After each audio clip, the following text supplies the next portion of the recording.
अभी मैं आपको गौमूत्र से संबंधित अपने जीवन में जो मैंने प्रयोग किए हैं वो बताने जा रहा हूँ। बहुत सारे लोग गौमूत्र का बहुत मजाक उड़ाते हैं, लेकिन मैंने अपने जीवन में इसका प्रयोग किया है और वही आपको शेयर करने जा रहा हूँ। तो मैं आपको अपने जीवन की बहुत ही पर्सनल बात शेयर करने जा रहा हूँ, जो हम लोगों ने किसी को शेयर नहीं किया है।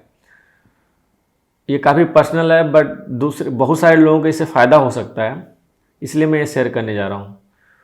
तो बात यह है कि शादी के 1 साल बाद से हम लोग बच्चा ट्राई करने लगे। मीन्स लोग सोसाइटी में अगर नहीं होते हैं बच्चे तो भी बहुत ज़्यादा नाटक करते हैं, तो हमें लगा कि चलो ठीक है, ये भी सोसाइटी का पार्ट है। तो 1 साल हो गया, हमें कुछ भी ऐसा दिखा नहीं, कुछ समझ में नहीं आ रहा था। तो बाई चांस एक वीडियो यूट्यूब पर पड़ी थी जिसमें ये बोला गया था कि गौमूत्र पीने से वज़न कम होता है। तो मेरी वाइफ मतलब ललिता, जो इस चैनल के होस्ट हैं, उन्होंने वज़न कम करने के लिए गौमूत्र पीना शुरू किया। मीन्स 2 ढक्कन सुबह पानी 1 गिलास पानी में डालकर पीना शुरू किया। हमें मीन्स खुशखबरी प्राप्त हुई कि मतलब वो प्रेग्नेंट हो गई हैं। तो ये मतलब बहुत बड़ी बात थी हमारे लिए। बहुत थोड़ा सा फ्रस्ट्रेशन होने लगा था उस समय तक कि कुछ दिक्कत है क्या। हमने किसी डॉक्टर को नहीं दिखाया था, बट हमें मतलब बहुत अच्छा लगा। अब मैं आपको इसके पीछे का साइंस बताने जा रहा हूँ कि एक्चुअली में गौमूत्र काम करता है इस चीज़ में कि नहीं। और मैं इसमें भी एक प्रूफ दिखाऊंगा जर्नल का ही, जिस जर्नल का मैंने सहारा लिया है उसी जर्नल का। तो चलिए देखते हैं कि उस जर्नल में क्या एक्सपेरिमेंट किया गया है। तो एक एक्सपेरिमेंट किया गया था चूहों के ऊपर। उसमें उन चूहों को हार्मोन्स कॉन्जुगेट दिया गया जो होते हैं GnRH BSA। ये चूहों के प्रजनन क्षमता को कम करते हैं, प्लस जो उनके एस्ट्रस चक्र है उसको भी नेगेटिव वे में प्रभावित करते हैं। एस्ट्रस चक्र होता है जब मादा जीव गर्म होता है। लेकिन ये पाया गया कि जो गौमूत्र का कंसंट्रेट होता है ये हार्मोन्स कॉन्जुगेट के प्रभाव को निगेट करता है, मतलब कम करता है। गौमूत्र है रिप्रोडक्टिव हार्मोन्स को इन्हांस करता है, प्लस जो एस्ट्रस साइकिल है मीन्स मादा जीव के गर्म होने वाली चीज़ें उसको भी पॉजिटिव वे में इम्पैक्ट करता है। तो जो दूसरा एक्सपेरिमेंट है वो है कैडमियम क्लोराइड का। वो जिन चूहों को दिया गया उनकी प्रजनन क्षमता 0 हो गई। अब सिर्फ कैडमियम क्लोराइड की वजह से उनकी प्रजनन क्षमता 0 हो जा रही थी, लेकिन अगर कैडमियम क्लोराइड के साथ गौमूत्र को जब मिला दिया गया तो उनकी प्रजनन क्षमता 90% बढ़ गई, प्लस उनकी लैक्टेशन की एबिलिटी में भी पॉजिटिव इम्पैक्ट पाया गया। तो ये प्रूव करता है कि जो गौमूत्र है रिप्रोडक्टिविटी में हेल्पफुल हो सकता है। बट इसका ह्यूमन बींग पर अभी कोई प्रयोग नहीं हुआ है। ये मेरी जो भी मैंने शेयर किया ये मेरी पर्सनल चीज़ें थी, और आप अगर इसका यूज़ करते हैं तो महीने 2 महीने लेंगे, आपको कोई नेगेटिव इम्पैक्ट तो नहीं पड़ने वाला है। अगर हो सकता है तो पॉजिटिव ही पड़ेगा। तो आप इसको ट्राई करके एक बार देख सकते हैं। कि मुंबई में हम लोग एक बार बारिश में भीग रहे थे और वहाँ पर घुटने से ऊपर पानी हो रखा था, और थोड़ी देर बाद जब हम लोग घर पर आए तो हमने नहाया धोया, हाथ पैर धुला, लेकिन जो पैरों में जहाँ पर बारिश का पानी इकट्ठा हो रखा था वो पैरों में बहुत लगा था। हम लोग वहाँ से आए थे तो पैरों में इचिंग, खुजली होती जा रही थी और शांत नहीं हो रही थी। मैंने साबुन डेटॉल का यूज़ करता हूँ और 2 बार यूज किया, मतलब धोया, उसके बाद भी जो इचिंग थी, खुजली थी, सही नहीं हुई।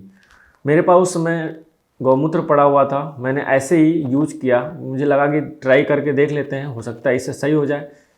तो मैंने गौमूत्र लगाया दोनों पैरों में और मुझे एकदम इंस्टेंटली खुजली पूरी की पूरी शांत हो गई। मतलब मेरे लिए बहुत बड़े आश्चर्य की बात थी, क्योंकि मैंने पढ़ा था कि गौमूत्र में कुछ ऐसे गुण होते हैं जो बैक्टीरिया और ये सबको, ये वायरस है जो भी, इसको किल कर सकता होगा। बट लाइफ में डायरेक्टली प्रयोग करके भी देख लिया इसको। तो चलिए देखते हैं विज्ञान क्या बोलता है गौमूत्र की इस गुण के बारे में, या हमारा आयुर्वेद क्या बोलता है। तो चलिए देखते हैं साइंस क्या बोलता है। साइंस भी लोग रिसर्च करके जर्नल में पब्लिश करते हैं, मैं उनकी बात करने जा रहा हूँ अभी। तो एक जर्नल की बात मैं करूँगा, उसका मैं लिंक डिस्क्रिप्शन में दे दूँगा, आप लोग देख सकते हैं। उसमें ये लिखा गया है कि गौमूत्र के रोगाणु विरोधी और रोगाणु नाशक गुण urea, creatinine, Aurum hydroxide, carbolic acid, अन्य फिनॉल, कैल्शियम और मैग्नीज की उपस्थिति के कारण होते हैं। इसका मतलब रिसर्च किया गया है और उस रिसर्च में ये सारे तत्व पाए गए कि काऊ यूरिन में ये सब चीज़ें पाए जाते हैं। इसकी वजह से गौमूत्र में एंटी माइक्रोबियल प्रॉपर्टी और जर्मिसाइडल प्रॉपर्टी होती है। तो ये कोई हवा में नहीं है, ये साइंस ने प्रूफ किया है। जैसे हम किसी खाने पीने की चीज़ों में हम देखते हैं कि क्या क्या तत्व होते हैं, तो वो लेबोरेटरी में एक्सपेरिमेंट के द्वारा निकाला जाता है कि इसमें क्या क्या होता है। उसी तरीके से गौमूत्र को भी लेबोरेटरी में टेस्ट करके ये सब निकाला गया और ये तत्व उसमें पाए गए हैं। अब चलिए देखते हैं हमारा आयुर्वेद क्या बोलता है। गौमूत्र के बारे में सुश्रुत संहिता अष्टांग संग्रह में स्पेशली बताया गया है और इसमें इसको अमृत के तुल्य बताया गया है। इसका एग्जैक्ट लाइनिंग आपको मैं नहीं दे पा रहा हूँ यहाँ पर, लेकिन अगर ढूंढा जाए तो अभी मिल जाएगा। अभी मैं जो तीसरी बात शेयर करने जा रहा हूँ वो है पेट में गैस बनने से संबंधित। जब हम इरेगुलर खाना खाते हैं, यानी कि कभी खाया कभी नहीं खाया, कभी कुछ खाया कभी नहीं खाया, मतलब थोड़ा खाया कभी ज़्यादा खाया, इस तरह से तो हमें गैस की शिकायत हो जाती है। या चबा चबा कर हम नहीं खाना खाते हैं तो भी गैस की शिकायत हो जाती है। तो मेरे को भी ऐसी दिक्कत हुई थी, थोड़ी बहुत तो हमेशा ही चलती रहती है, बट एक समय था जब मुझे बहुत ज़्यादा दिक्कत होने लगी थी। आए दिन सर में दर्द होने लगता था और मतलब बहुत दिक्कत होने लगी थी। समझ में आता था कि बहुत ज़्यादा फार्ट कर रहे हैं, तो मैंने गौमूत्र का सहारा लिया था। मैं 2 ढक्कन 1 गिलास पानी में सुबह पीने लगा और लगभग महीने भर पीने के बाद से मुझे इसमें काफ़ी इम्प्रूव समझ में आया था। मीन्स फार्टिंग कम हो गई थी, जो सर में दर्द आए दिन होने लगा था गैस की वजह से, उसमें भी बहुत कमी महसूस हुई थी। और इसके पीछे भी साइंस है और आयुर्वेद भी इसको सपोर्ट करता है। तो चलिए देखते हैं, अगर कुछ फैक्ट्स मुझे मिल सकते हैं तो मैं आपको दिखाने की कोशिश करूँगा। तो पहले देखते हैं कि आयुर्वेद क्या बोलता है। आयुर्वेद के अनुसार ब्लोटिंग हो गया, कॉन्स्टिपेशन हो गया, इनडाइजेशन हो गया, इन सब में काऊ यूरिन बहुत ज़्यादा फायदेमंद होता है। अब आकर हम देखते हैं साइंस क्या बोलता है। अगर हम साइंस की तरफ बढ़ते हैं तो इसमें सल्फर पाया जाता है जो आंत की गति को बढ़ाता है और रक्त को शुद्ध करता है। इसमें तांबा पाया जाता है जो वसा को जमने नहीं देता है, मीन्स मोटापा कम करने में फ़ायदेमंद होता है। इसमें आयरन पाया जाता है जो हमारे आरबीसी की संख्या को बढ़ाता है। इसमें सोडियम पाया जाता है जो खून को शुद्ध करता है और अत्यधिक अम्ल के बनने में भी रोकथाम करता है। आप जानते हैं एसिडिटी अगर बॉडी में हो जाए तो बीमारियां ज़्यादा हो जाती हैं। जो अगला है पोटेशियम। पोटेशियम की वजह से हमें भूख लगती है। और नेक्स्ट है मैग्नीज, यह जीवाणु विरोधी होता है और गैस में भी बहुत फायदेमंद होता है। और अगला है एंजाइम्स, मीन्स इसमें कुछ ऐसे एंजाइम पाए जाते हैं जो पाचक रसों के स्रावन में बढ़ावा करते हैं।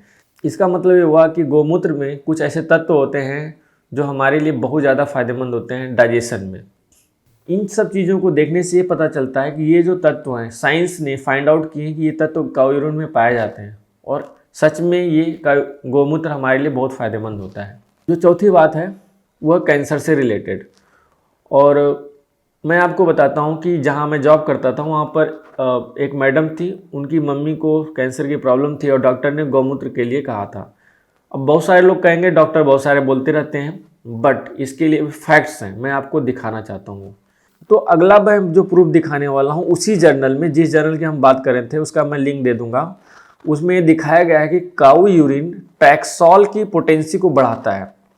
मीन्स, और जो टैक्सोल क्या होता है, ये एंटी कैंसर ड्रग होता है। ये ट्रीटमेंट होता है, ब्रेस्ट कैंसर ट्रीटमेंट में इसका यूज होता है। इट मीन्स कि ये प्रूफ हो चुका है कि जो गौमूत्र है कहीं ना कहीं कैंसर विरोधी होता है। और इसका बहुत सारे लोग कहेंगे कोई प्रूफ नहीं है, बट ये एक पेटेंट है, यूएस पेटेंट नंबर भी है यहाँ पर कि इस इतने नंबर से लोगों ने इसका पेटेंट भी करा रखा है। और पेटेंट तभी होता है जब कोई एक्सपेरिमेंट करके कोई दिखाया जाता है, उसका प्रूफ होता है उसमें। तो इस तरीके से गौमूत्र अपने जीवन में कई जगहों पर बहुत लाभकारी होता है और इसके और भी बहुत सारे फ़ायदे हैं अगर काउंट कराया जाए तो। अगर आप इसके बारे में पढ़ेंगे तो बहुत ज़्यादा फ़ायदा है। तो चलिए इस वीडियो को यहीं पर ख़त्म करते हैं। अगर आपको ये वीडियो अच्छी लगी तो लाइक ज़रूर कीजिएगा और शेयर कीजिएगा और चैनल को सब्सक्राइब ज़रूर कीजिएगा।